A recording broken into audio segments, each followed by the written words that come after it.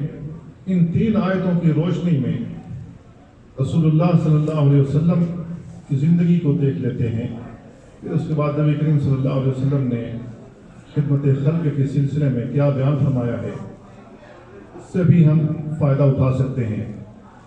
ان کو سننے کے بعد ہمارے ایمان میں جلا پیدا ہوگی, ہمارے ایمان میں تازگی آئے گی, ہمارے جسم میں ایک نئی روح بڑھ جائے گی, ہم زیادہ متحرک ہو سکیں گے. اللہ کے نبی صلی اللہ علیہ وسلم ابھی نبی نہیں بنائے گئے تھے, ابھی مبعوث نہیں کیے گئے تھے.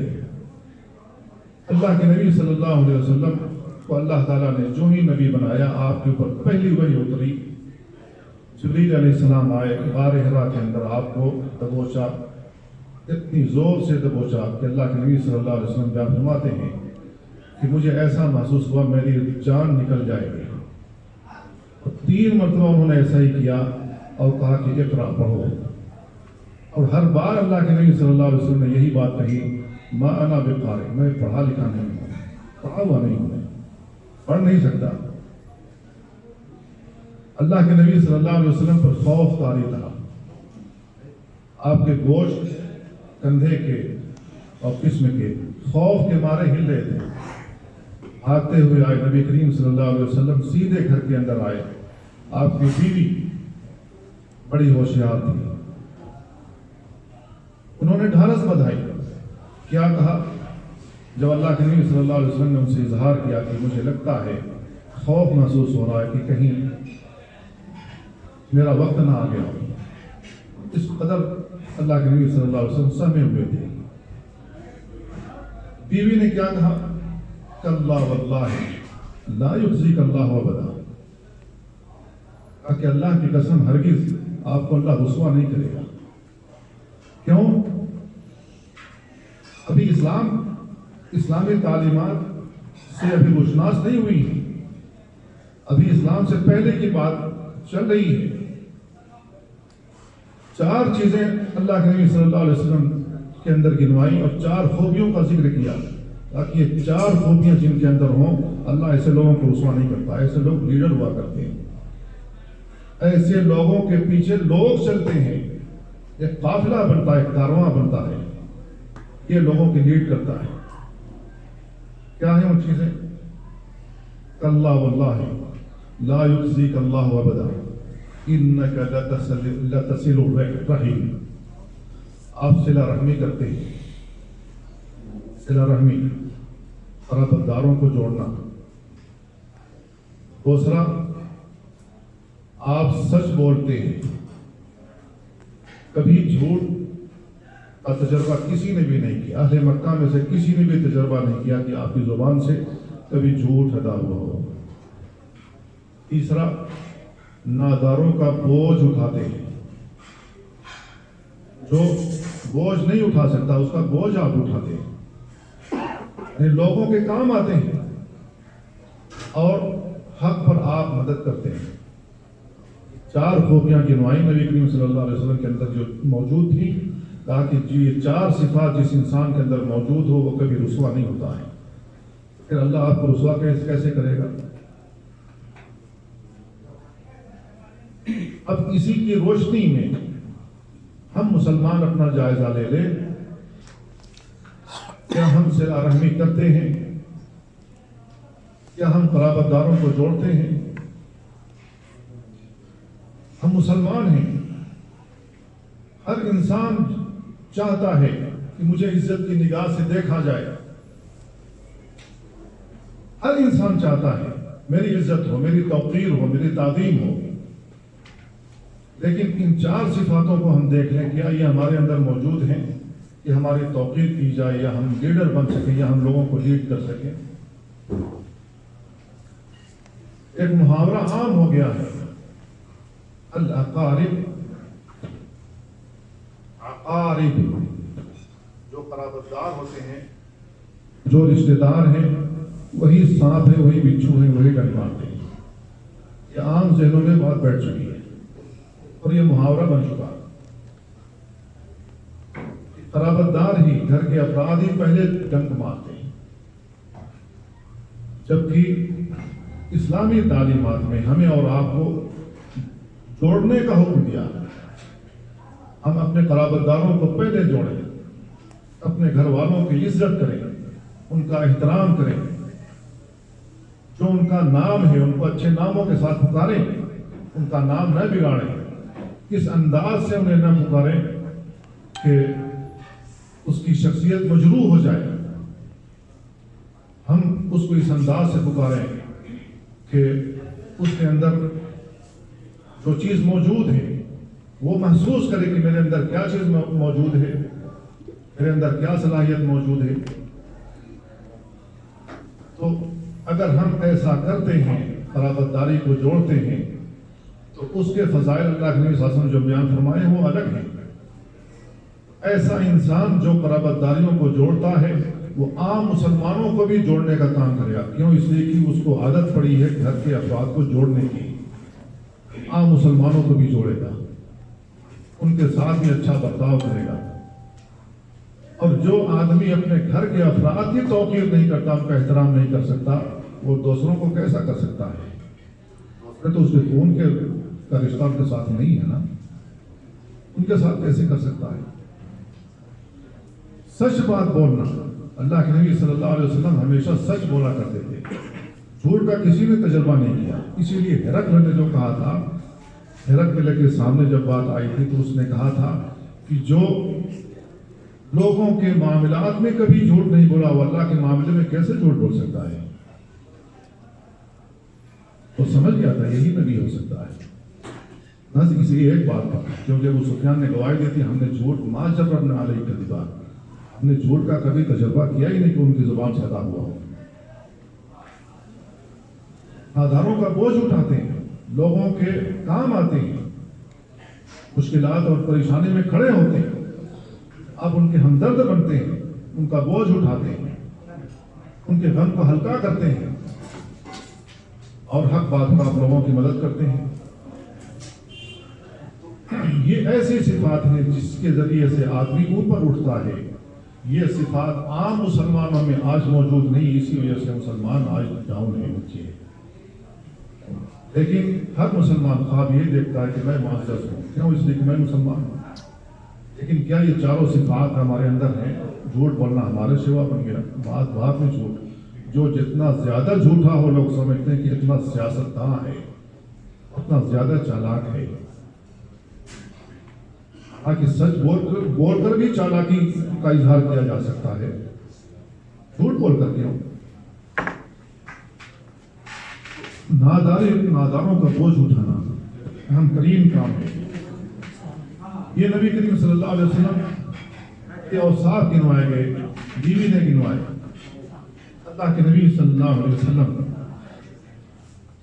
جب 20 سال کی عمر کو پہنچے، ابھی اسلام نہیں آیا تھا، 20 سال کی جب عمر کو پہنچے تو ذی قعدہ کے مہینے میں جنگ فجار ہوئی تھی۔ قریش کنانہ یہ دونوں حلیف تھے اور قیس اعلان کے ساتھ جنگ ہوئی تھی۔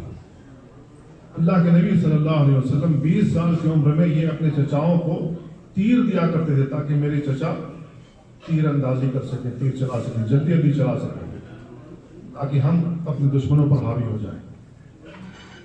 اللہ کے نبی صلی اللہ علیہ وسلم نے کیا یہ خدمت خلق نہیں ہے؟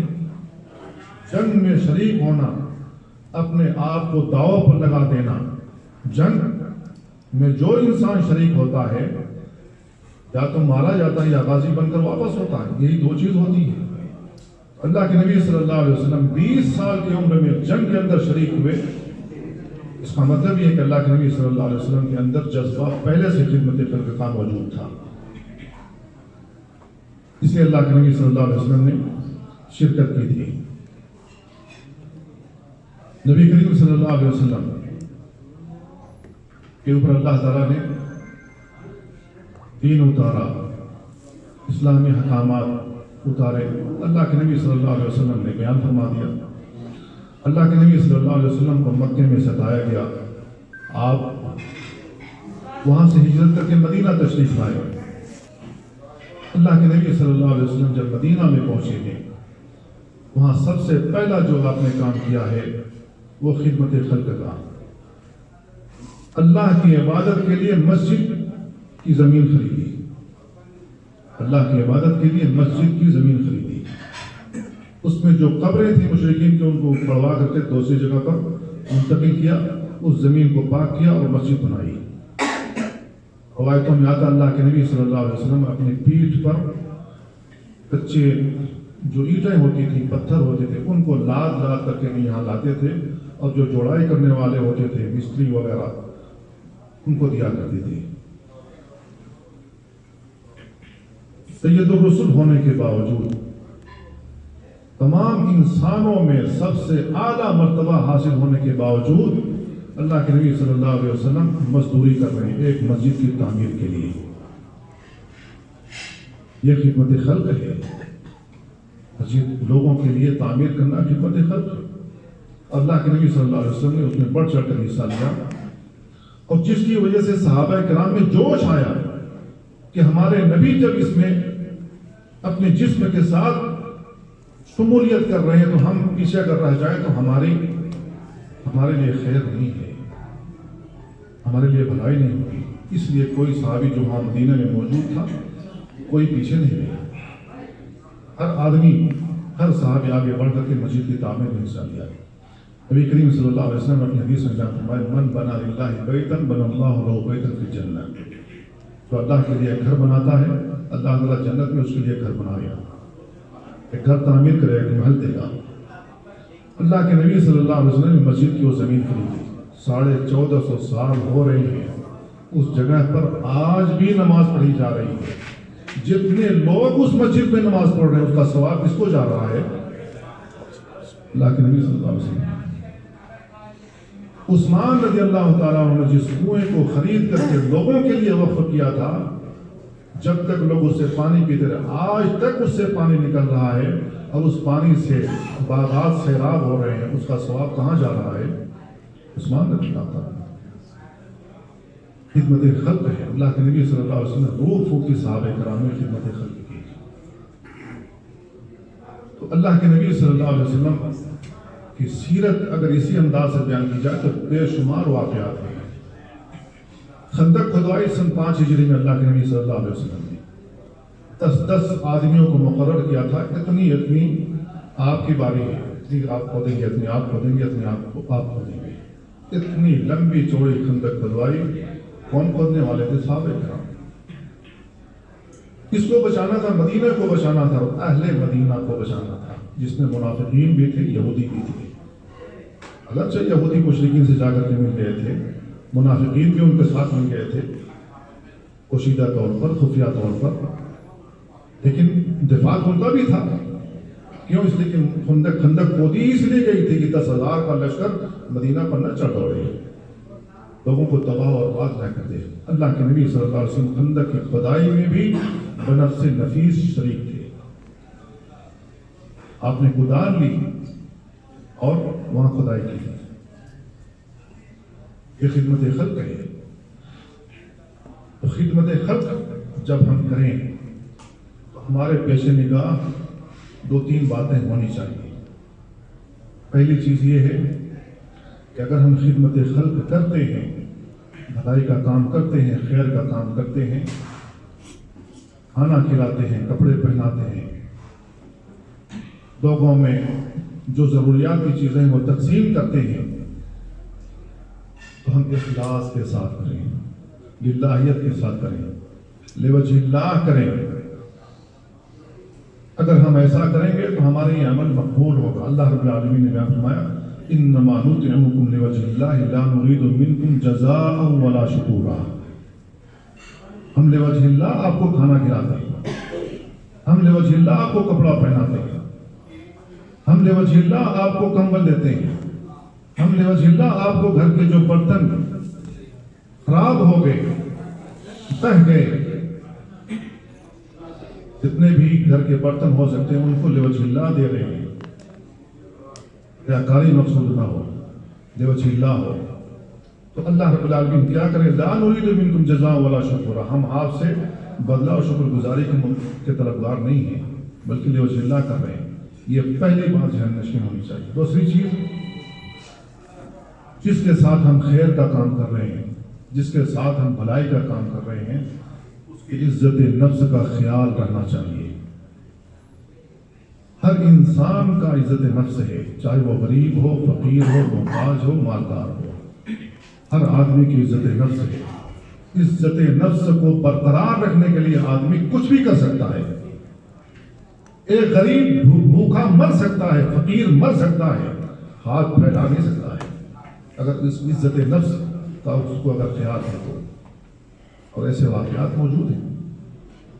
عزت نفس کا خیال رکھنا چاہیے۔ اللہ رب العالمین نے بیان فرمایا یا ایھا الذین آمنوا لا تبطلوا صدقاتکم بالمن والاذی۔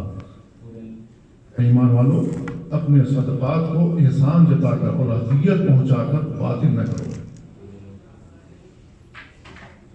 آپ نے کسی کو کچھ دیا، آپ کی زبان سے کچھ ایسے جملے لیکن نکلے جس کی وجہ سے اس کو تکلیف محسوس ہوئی، ٹھیس محسوس کی اس آدمی نے، آپ کا یہ صدقہ باطل ہو گیا۔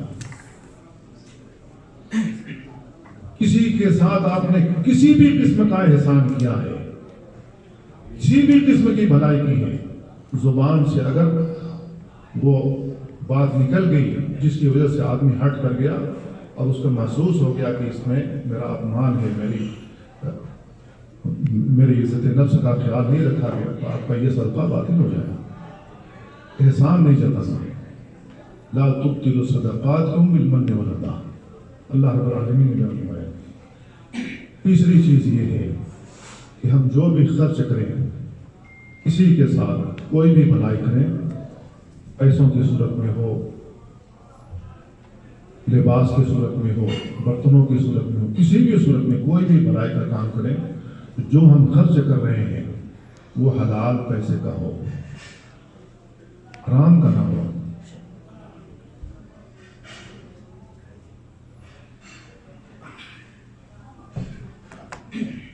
حلال کا ہو، حرام کا نہ ہو۔ کیوں؟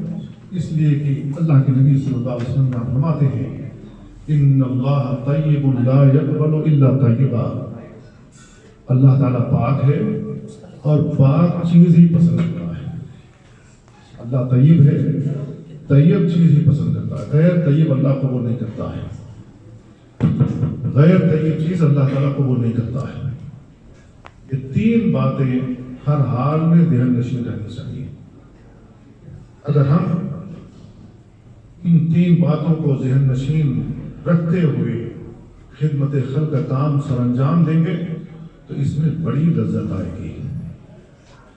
خدمت خلق کرنے میں بڑی لذت ہے۔ یہ وہی محسوس کر سکتا ہے جو اس خدمت خلق کا کام سر انجام دے رہا۔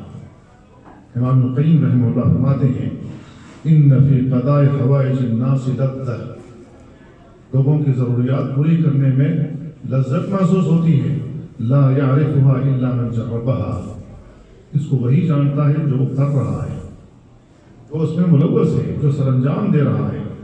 فافعل الخير مهما استصغرت، خیر کا کام، بھلائی کا کام کرتے رہو، چاہے وہ چھوٹا ہی کیوں نہ ہو،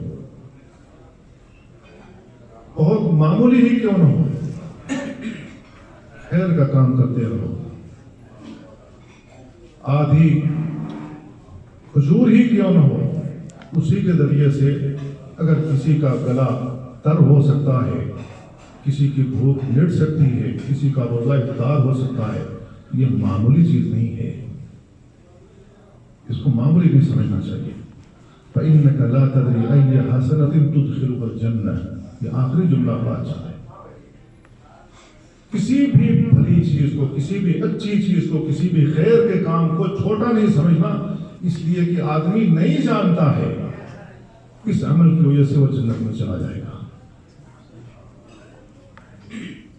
ایک عورت کتے کو پانی پلا کر جنت میں جا سکتی ہے، دوسری عورت بلی کو بھوکا مار کر جہنم میں جا سکتی ہے،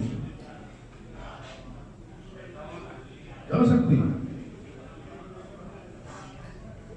امام القیم رحمہ اللہ کا یہ بیان بہت ہی زبردست ہے، بہت ہی اچھا ہے۔ صحابہ کرام کی زندگیوں کو دیکھیں، وہ صدیق رضی اللہ تعالیٰ جب خلیفہ نہیں بنے تھے، پورے قبیلے کی بکریوں کا دودھ یہ خدمت سر انجام دیتے تھے، پوری بکریوں کا دودھ نکالنے کے بعد وہ دودھ پہنچاتے تھے۔ جب خلیفہ بنا دیے گئے تو ان کی بچیوں نے کہنا شروع کر دیا، شاید ان میں کوئی ایسا نہیں رہا ہوگا جو بکریوں کا دودھ نکالے، وہ تو صدیق کی خدمت انجام دے رہے تھے۔ ان میں سے ایک چھوٹی سی بچی نے کہا کہ اب تو وہ خلیفہ بن گئے، ہمارا کام نہیں کریں گے، اب یہ کام نہیں کر سکتے۔ تو صدیق رضی اللہ تعالیٰ کو جب یہ بات پہنچی تڑپ اٹھے، نہیں، جو کام میں کرتا رہا ہوں وہ آخری دم تک کرتا رہا ہوں۔ عمر رضی اللہ تعالیٰ عنہ ایک بوڑھی خاتون نابینا جس کے آگے پیچھے کوئی نہیں تھا، اس کے گھر کا کام کاج کرنے کے لیے یہ خود جایا کرتے تھے، رات میں جاتے تھے۔ ابو طلحہ انصاری رضی اللہ تعالیٰ نے ایک مرتبہ دیکھ لیا عمر رضی اللہ تعالیٰ ایک خاتون کے گھر میں جا رہے ہیں، ایک عورت کے گھر میں داخل ہو رہے ہیں۔ تحقیق کا جذبہ ان کے اندر پیدا ہوا، آخر کیوں جا رہے ہیں، اس میں تو خاتون رہتی ہے۔ صبح تڑکے ابو طلحہ رضی اللہ تعالیٰ نے گئے، اجازت لی اور کہا کہ وہ آدمی جو آپ کے پاس رات میں آیا تھا وہ کس لیے آتا ہے؟ انہوں نے بیان کرنا شروع کر دیا، نابینا تم دیکھتی تھی نہیں، ان کو کچھ دکھائی نہیں دیتا تھا۔ کہا کہ جو رات میں آدمی آتا ہے، اتنے سالوں سے میرے پاس کام کرنے آتا ہے، میرے کھانے پینے کی چیزیں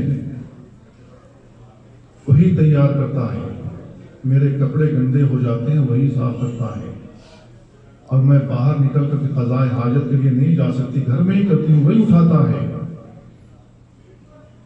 خلیفہ ہونے کے باوجود یہ کام کرتے ہیں۔ قوم کا لیڈر وہی ہوتا ہے جو خادم ہو، جو جتنا بڑا خادم ہوگا وہ قوم کا اتنا اونچا لیڈر ہوگا۔ ہمارے اندر تو یہ آ جاتا ہے کہ میں بڑا آدمی ہوں، میں یہ چھوٹا کام کیسے کر سکتا ہوں، لوگ کیا کہیں گے، ہماری ناک کٹ جائے گی۔ نہیں، جو کام اللہ کے نبی صلی اللہ علیہ وسلم نے کیا اور جس کی تربیت رسول اللہ صلی اللہ علیہ وسلم نے صحابہ کرام کی ہے، اس کے کرنے میں ہمیں عزت محسوس ہونا چاہیے۔ یہی وجہ ہے کہ مسلمان ہمیشہ باعزت رہے، سر اٹھا کر زندگی گزارتے رہے، اور جب ہم نے اپنی ناکوں کی طرف دیکھنا شروع کر دیا تو ہم پستی میں ذلت میں گرتے چلے گئے، اور آج تک گر رہے ہیں۔ وہ کام جو ہم کیا کرتے تھے آج وہ کافر قومیں کر رہی ہیں، اور عزت کے ساتھ شان کے ساتھ زندگی گزار رہی ہیں۔ کام وہی ہے جو ہم کر رہے تھے۔ میرے بھائی، خدمت خلق عظیم کام ہے۔ اللہ کے نبی صلی اللہ علیہ وسلم نے مومنوں کو ایک عمارت سے تشبیہ دی ہے، جس طریقے سے کوئی عمارت بنائی جاتی ہے، ایک اینٹ کے بعد دوسری اینٹ رکھی جاتی ہے، اس طریقے سے عمارت تعمیر ہوتی ہے۔ مومنوں کو کہا کہ ایک مومن دوسرے مومن کے لیے ایک بنیاد کی طرح ہے، ایک بلڈنگ کی طرح ہے، اس میں سے کوئی ایک اینٹ گر جائے، نکال دی جائے تو عمارت کمزور ہو جاتی ہے۔ انما المؤمنون اخوہ، اللہ رب العالمین نے کہا مومن کا بھائی ہے۔ اللہ کے نبی صلی اللہ علیہ وسلم نے بیان فرمایا من کان فی حاجت اخیہ کان اللہ فی حاجتہ،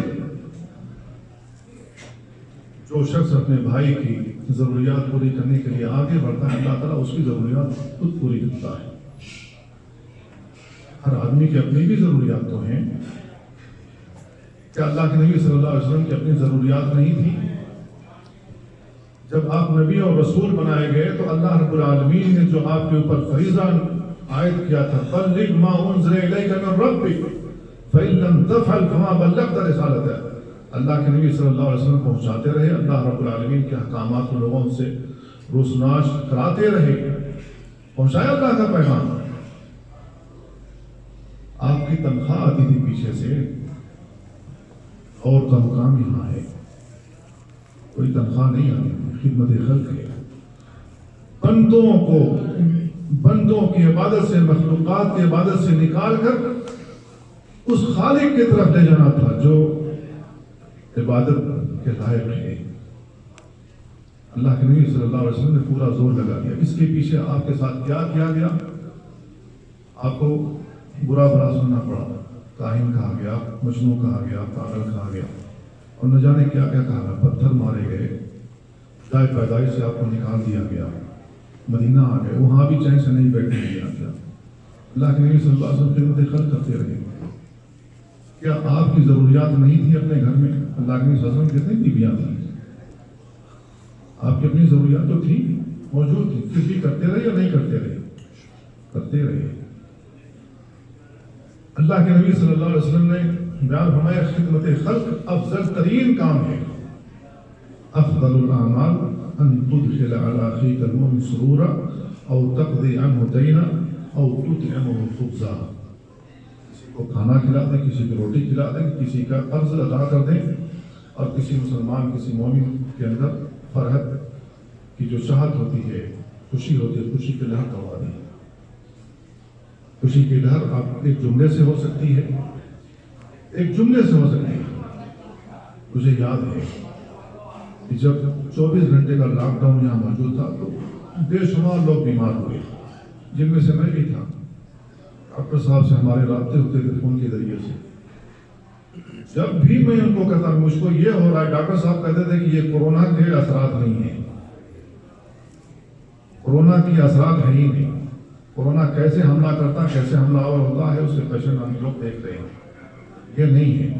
اولاً کورونا کا ڈر انہوں نے نکالا، پھر اس کے بعد انہوں نے 10 منٹ کی ویڈیو کے ذریعے سے پیغام پہنچایا، لوگوں کو یہ بات پہنچائی کہ یہ کورونا کیا ہے، ایک فلو ہے، ایک فلو ہے، جس طریقے سے ایک نارمل طریقے سے کسی کو سردی بخار ہوتا ہے اسی طریقے سے ہے۔ ہاں یہ ہے کہ اگر یہ پھیپھڑے تک پہنچ جائے تو خطرناک ہو سکتا ہے۔ ان کا جملہ، یہ جملہ مجھے آج بھی یاد ہے، جس کی وجہ سے میرے اندر قوت آئی، میری قوت مدافعت بڑھی، اس کے بعد مجھے یقین ہو گیا مجھے کورونا نہیں ہے۔ ٹیسٹ جا کے کروایا، پھر بھی مجھے نکلا کورونا نہیں ہے۔ اس کے بعد سے میری طبیعت ٹھیک ہونی شروع ہو گئی۔ ایک جملے کے ذریعے سے آپ کسی کے اندر سرور پہنچا سکتے ہیں، اس کا کانفیڈنس برقرار رکھ سکتے ہیں، یہ بھی خدمت خلق ہے۔ خدمت خلق اگر آپ کرتے ہیں تو اللہ تعالیٰ قیامت کے دن آپ کے قدم کو ثابت کرے گا، جس دن بہت سے قدم ڈگمگا جائیں گے، بہت سے قدم ڈگمگا جائیں گے۔ اللہ کے نبی صلی اللہ علیہ وسلم کی حدیث اس سلسلے میں بڑی واضح ہے۔ جو لوگ خدمت خلق کا کام سر انجام دیتے ہیں، اللہ رب العالمین کے نزدیک محبوب ترین لوگ ہیں۔ اللہ کے نبی صلی اللہ علیہ وسلم کے پاس ایک آدمی آیا، کہا کہ اللہ کے رسول ای الناس احب الی اللہ، اللہ کے نزدیک کون سا انسان سب سے زیادہ محبوب ہے؟ وَأَيُّ الْأَعْمَالِ أَحَبُّ إِلَى اللَّهِ، اللہ کے نزدیک کون سا عمل سب سے زیادہ محبوب ہے؟ آپ نے فرمایا احب الناس إلى اللَّهِ أَنفَعُهُمْ لِلنَّاسِ، اللہ کے نزدیک سب سے محبوب وہ ہے جو لوگوں کے لیے نافع ہو، جو لوگوں کو نفع پہنچا سکتا ہو، ان کو کوئی غم لاحق ہو، غم دور کر سکتا ہو۔ اللہ کے نبی صلی اللہ علیہ وسلم فرماتے ہیں میں کسی اپنے بھائی کی ضروریت پوری کرنے کے لیے نکلوں، یہ میرے لیے زیادہ بہتر ہے بنسبت اس کے کہ میں اپنی مسجد نبوی میں 1 مہینے کے لیے اعتکاف میں بیٹھ جاؤں۔ 1 مہینے کی اعتکاف سے بہتر ہے کسی آدمی کی ضروریت کے لیے آپ نکل جائیں، کسی آدمی کی ضروریات پوری کرنے کے لیے آپ نکل جائیں۔ اللہ کے نبی صلی اللہ علیہ وسلم فرمان اور یہ جان لیجیے جب تک بندہ کسی بھائی کی کسی مسلمان بھائی کی مدد کرتا رہتا ہے اللہ کی طرف سے اس کے لیے مدد اترتی ہے. یہ بھی اللہ کے نبی صلی اللہ علیہ وسلم کا فرمان ہے. حدیث قدسی بیان کر کے میں بات ختم کرتا ہوں. اللہ رب العالمین بیان فرماتا ہے, اللہ کے نبی صلی اللہ علیہ وسلم بیان فرماتے ہیں کہ اللہ رب العالمین کہہ رہا ہے قیامت کے دن بندے سے کہے گا, اے ابن آدم میں مریض ہوا تو نے میری عیادت نہیں کی, میری عیادت کرنے کے لیے تو آیا نہیں. تو بندہ کہے گا اے میرے رب تو رب العالمین ہے, تیری عیادت کرنے کیسے آؤ, تیری عیادت کیسے کی جا سکتی ہے, تو کیسے مریض ہو سکتا ہے کہ تیری عیادت کی جائے. اللہ رب العالمین بیان فرمائے گا کیا تجھے معلوم نہیں تھا کہ میرا فلاں بندہ بیمار تھا, اگر تم نے اس کی عیادت کی ہوتی تو مجھے وہاں پاتا, تو مجھے وہاں ضرور پاتا. کیا تجھے اے ابن آدم تجھ سے فلاں آدمی نے کھانا طلب کیا تھا تو نے کھلایا نہیں. اے ابن آدم میں نے تجھ سے کھانا طلب کیا تھا تو نے مجھے کھلایا نہیں.